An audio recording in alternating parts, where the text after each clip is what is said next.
Alright y'all, so as you saw, Eleanor's banana split icebox cake went over really well.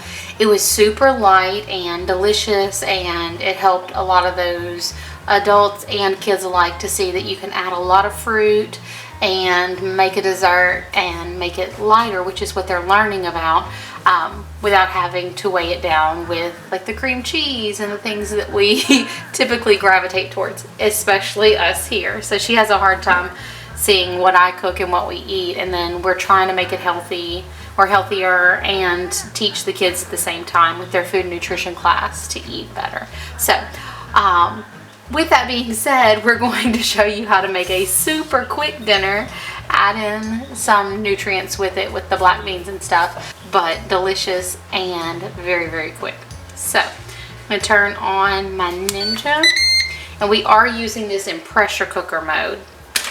So tonight for dinner, it's one of those awesome meals that makes not a ton, because we don't always need recipes that make a lot of leftovers. But this is going to feed just about the 4 of us and will be perfect like that. So you need 1 pound of chicken. We're going to add in about 1 cup of chicken broth. This is just some chicken broth that we had left over from another chicken recipe. But you can use chicken broth from a can, anything, some chicken bouillon and some water. You just need 1 cup at least to pressurize. A couple of splashes, maybe like 2 tablespoons of lime juice, and a couple teaspoons of chili powder. You could add in some cumin if you like also. Actually, I think I am going to add in a little bit of cumin. Not too much, because we've had a lot of dishes. We've been really liking some Tex-Mex dishes lately.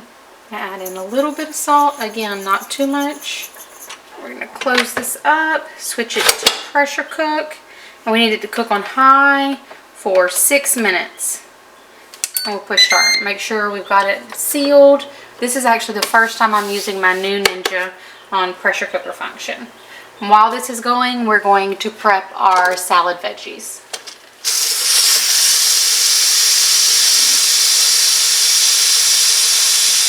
So our chicken is all done. We're just going to pull our pieces out.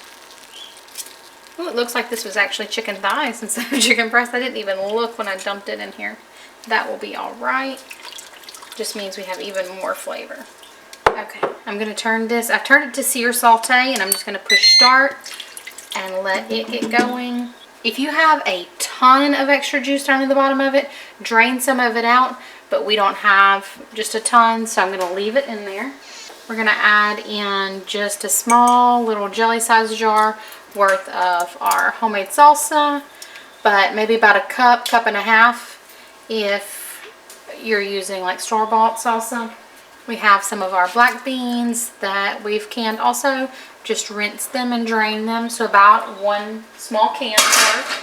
And I've got 2 ears of corn. I started cutting it off, and I was like, I can just slice it right down into this pot instead of me having to cut it off. So we're using 2 ears of fresh corn, or you can do 1 can of whole kernel corn.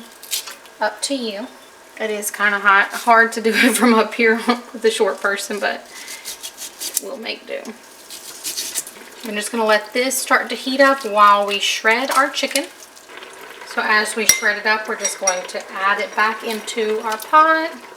Now, if you know that you're making dark meat from the beginning and you're just not surprised by not looking at it, you can even increase your time for your pressure cooker to 7 minutes, just because dark meat usually does take a little bit longer to cook, and you want to make sure it's completely cooked through. But with us sauteing this and it going back in, we can definitely make sure it's cooked all the way through. And these are also small thighs, so I'm looking at them and I can see they're all the way cooked through. But you shouldn't go just based off of looks. You want to make sure the juices of all of this is running clear, or you can even temperature check it with a meat thermometer. Okay, we're going to dump it all back in. Mix it around. I'll break up any more extra big chunks if I see them.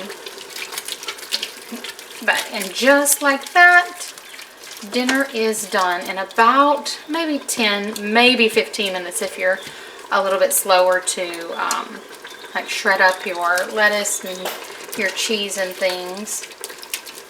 But we're going to taste test and see if we need to add any extra seasonings or salt.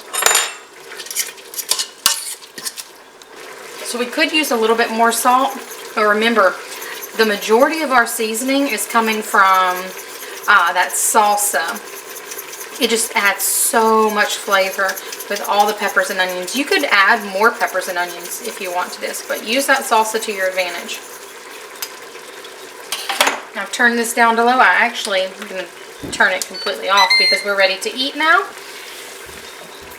And you could serve this as a salad or as nachos, but I'm going to show you how we're going to do this. Alright y'all, so we're going to build these up like taco salad style. So, put your lettuce down in the bottom. We've got, and you, like I said, you could do these nacho style if you want. Up to you. Trying to add a little bit more veg. I mean, we eat a ton of veggies already, but add a little bit more to what we eat. Some cheese. And yes, we do eat a lot of cheese. Cilantro, our chicken mixture, and then some avocado. And y'all can hear Eleanor sitting next to me waiting for her bowl.